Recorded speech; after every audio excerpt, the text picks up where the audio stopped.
Hi guys, my name is Ascended, and just real quick before I start this video, I want to apologize for having the bad mic quality. I do not have my current setup, so I'm kind of doing a makeshift.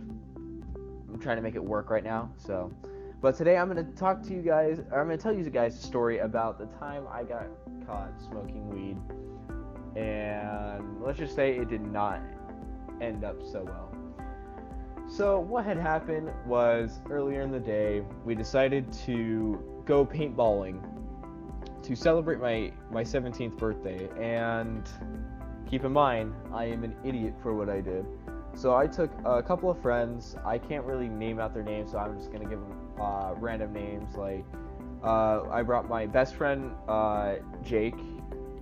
I brought another one of my close friends, Michael, and another close friend of mine named Steve. I brought my sister, and she ended up bringing her friend, Michaela.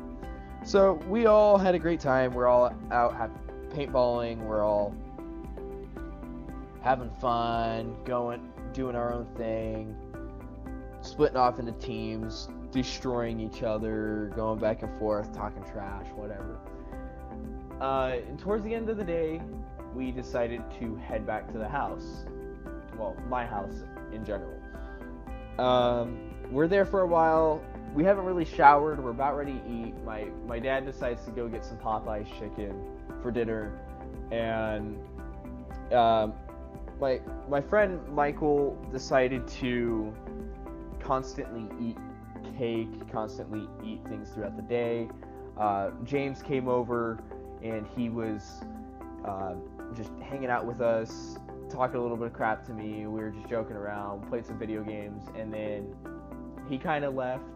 Steve never really came over. He was there for, I don't know, not even that. He didn't even come over. But Steve is the guy that I ended up buying weed from a couple days prior. And he gave me, I'm not going to really tell you guys in detail because it's really not what you should be doing. You should be filling your life with fun stuff. It's better to do things while you're sober than you are doing anything while intoxicated or under the influence of something. So he gave me a deal for 3 grams pre-rolled for $25. That was, and for the grade of weed that he was selling us at the time, it was actually pretty decent. So what happened was, later that night, my friend and I just hung out for a while, and Michael and I decided to go up the street back over to his house. Originally, my dad said that I'm not allowed to stay the night at his house anymore due to complications with his family. So my dad kind of made a decision to say, hey, you can come back sometime in the morning, or be back before the morning. So I was trying to beg my dad to go outside, and I was really anxious to do this. And keep in mind, I'm a very paranoid person when it comes to these things. So we walked up the street. His house is like 3 houses up from mine, and next to his house he has a little electrical box, and it's kind of blocked off by another wall, but the wall's broken off that splits into his house. So we're sitting there. Of course, I have a blunt. He has a blunt. He's smoking his own. I'm smoking my own. I'm just don't know what's happening. I'm freaking out. I'm wondering if people are coming. Like, I'm just looking back and forth. Of course, being the stereotypical kid, just being freaked out and all this nature. So we're there for a good 10-20 minutes, and what we decided to do is that I had a jar with me that had all the leftover stuff that we had. So I ended up putting it in a empty cinder block, putting another cinder block on top of that, putting pine over it. And then after I took the last hit of whatever of the blunt, I noticed that I was not like, it felt different. My mind shift changed. I could feel it all going through each branch in my lungs. It's insane. So I'm starting to laugh. I'm starting to giggle. He's starting to pass out in the corner on the ground, and we're just having a good time. And then we see his neighbors run down to his house and just like go to his front door. We don't know what's going on, so we start laughing, joking around, and then they leave. We go up to his house, and the poor woman, his grandmother is the sweetest woman ever, and what we decided to do is smoke weed, go to her house, and she's sick, she can't smell, so we're lucky, enough, but he kept telling me the entire night, he's like, we need to go back down to your house. We need to go sleep there or else we'll get in trouble. And I told him, my dad said, we'll be back before the morning. The entire night he just kept repeating, but bed down there. I don't know why he kept saying, but bed down there, but he said it the entire night, which pissed me off. So we go, his grandma lets us in. I go lay down on his floor because this is the first time I've ever experienced something this intense. So I'm just sitting there and she's like, is Joey okay? Is he feeling okay? And I get up and I just remember like kind of saying, I feel great, madam. I might take a nap here.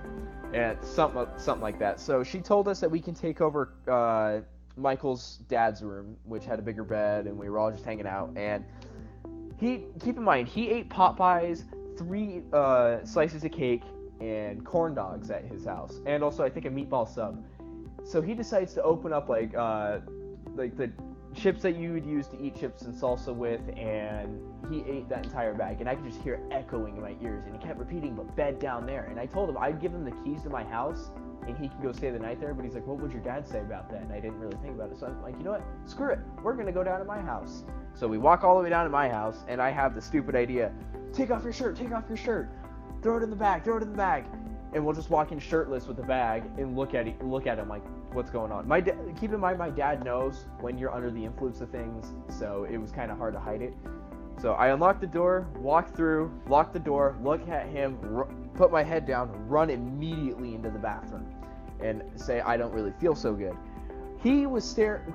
Michael was staring at my dad the entire time, and my dad knew, and he's like, get out here, blah blah blah, yelling at me. I sit down. After I get out of the bathroom, I sit down and I look at him, and I just know I'm screwed. He looks at me and he's like, I am so disappointed in you, kind of a thing. And I was freaking out, having an anxiety attack and spilling the beans about everything. And my dad, Michael actually was like, you're an idiot. I should have told your dad. So my dad forced him to go up, go find whatever weed we had, bring it back. My dad disposed of it. But the funny part is that my dad gave Michael I almost said his name, another piece of cake, and he takes the first bite. I take my glasses off, I put them on the counter, I lay down on the couch, and before I close my eyes, I just see Michael look up, kinda, in a weird way, and projectile vomit all over the counter.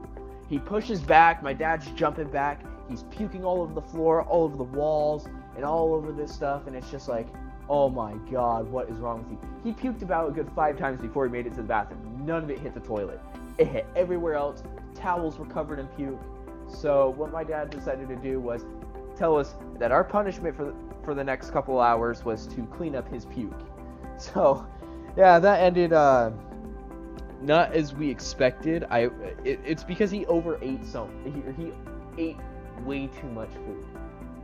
And it was just not the fun experience that I was hoping to have. But either way, we kind of got lucky with just having to clean up puke. Even the next day when we woke up, there was puke everywhere still, and we just decided we had to scrub things, we had to clean things. It was so bad. So, yeah, lesson learned: don't smoke weed. And if you do not go back to your house, or your parents will. Well, I don't know how your parents work. I won't tell you really how it will go. So just don't do it. Thank you guys for listening to my video, and yeah, see you guys in the next one.